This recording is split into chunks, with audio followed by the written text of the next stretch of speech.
درود عزیزان، درود. درود بر شما گرامی.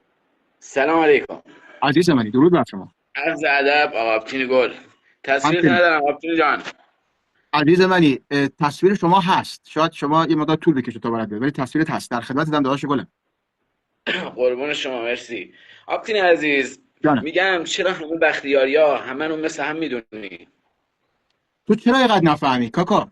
جون خودت چرا؟ من نفهمم. آره چرا؟ من نفهمم آره دیگه. ببین تا یه حرفی یا زدی. جنابالی نفهمی نه که حالا بهت توهین میگم، میکنی الان بهت بختیاریا؟ میگم تو چرا نفهمی. یه لحظه اجازه بده، من این گوشی رو بذارم تو اتاق. نه الان برات میگم چرا نفهمی. یه لحظه اجازه بده. بیا به درکم تا بیام به درکت. بیا برو گوشی تو بذار بیا. بیا به درک. عمودی دارم میاد. بیا به درک. باش. شما چند سالته داداش؟ شما چند سالته؟ بنده بگو صدات قطع شده یه لحظه.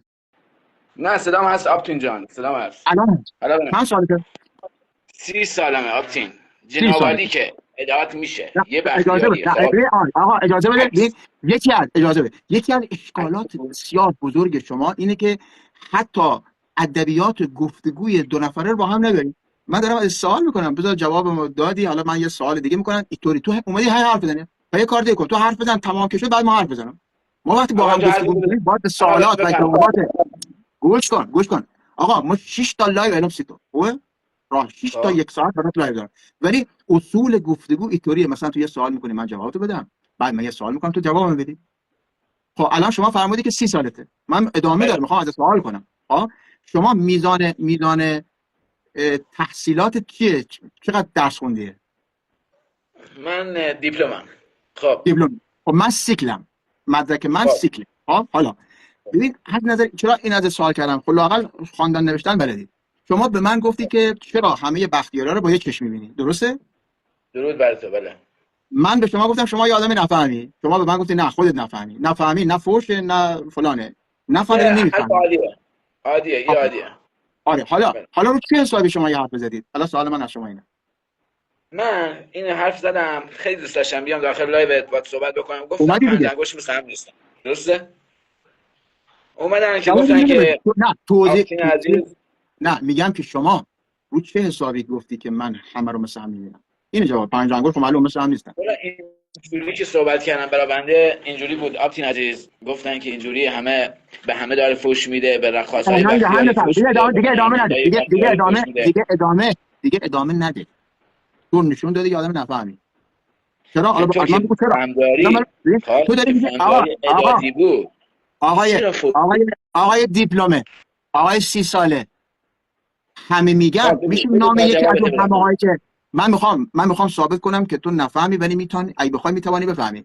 ها میتونم حالا ازت خواهش کنم، ما داریم با هم حرف بزنیم، حرف این سند. یکی از اونایی که همه هستن رو نام ببری، بگی مثلا فلانی اینو گفته. آقا تو کلیپا دارم میبینم رقصای بختیاری یکی از فرهنگان کورش کبیر است که جنابالی که داره طرف داره میرقصه، تو عروسی تو داری میگی فلان فلان هم تو اون. عزیزان، نشانه، یعنی مو باید ادامه بدم حالا میخوره به هم. نشانه بارز یه پا بکنده داره. انگه بکنید پا بکنده هنوز تشخیص نمیده آقا او کلیپه مونیوم هنگ بکند. یک کسی دیگه یه کلیپی درست کرده، صدای من، حرف من از یه موضوع دیگه رو کرده تو او. خب کس خود نفهم او مونم. خب تو میگم نفهمی دیگه، تشخیص اینو نمیدی. من تو رو میگم تو خود کست خل بهوتم ذات دیگه، بهوتم کس خل داتم پنگهیه و هنو تشخیص میدی. دیپلمه هستی، 30 سالم عمرته. اما من بارها به این مسئله اشاره کردم، اصلا حال بخوره با ای ریدم تو کله پدره که ما با دری راستا صحبت بکنیم.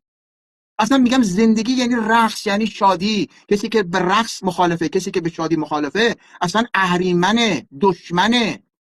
تنگ بکن، ریدم رو اول آخره. سخن من اینه، هی نبا فقط برقصیم. همه چیز لور، فرهنگ لور خلاصه در رقص نیست. ما باید به موقع به جا برقصیم. خب تو اومدی اصلا کسوشه. آخه ما چرا با باتون کیونی حرف بزنم؟ بگردنم تو کیونی ای اینطوری با برجکت بزنم. کسکش تو یه بومو تو به همه فوش شدی، همه تو جزء همه نیستی، خار کسته، تو جزء آدمای عاقل لور نیستی، تو پاتوکونی. و من نمیخوام با تو حرف بزنم، تو فقط با فوش بدم، تو امکان نداره بفهمی کی تو کون خار مادرت. دست کم 45 ساله که ما در صحنه‌های سیاسی اجتماعییم، همه گون برای یک کلیپ یاره که یکی درست کرده. کسکش خار کسه، این صفحه مونه مادر جنده، اون یکی صفحه لایوا مونه. اگه توی همچین چیزی از من دیدی، من اینجا دارم با تو کونی حرف میزنم، حرف من با تو اینجا سنده. نه یک کسی میتونه هوش مصنوعی باشه، میتونه صداگذاری باشه. خب پنگ بکن، تو هنوز تشخیص نمیدی. ریدم من رو اول آخره.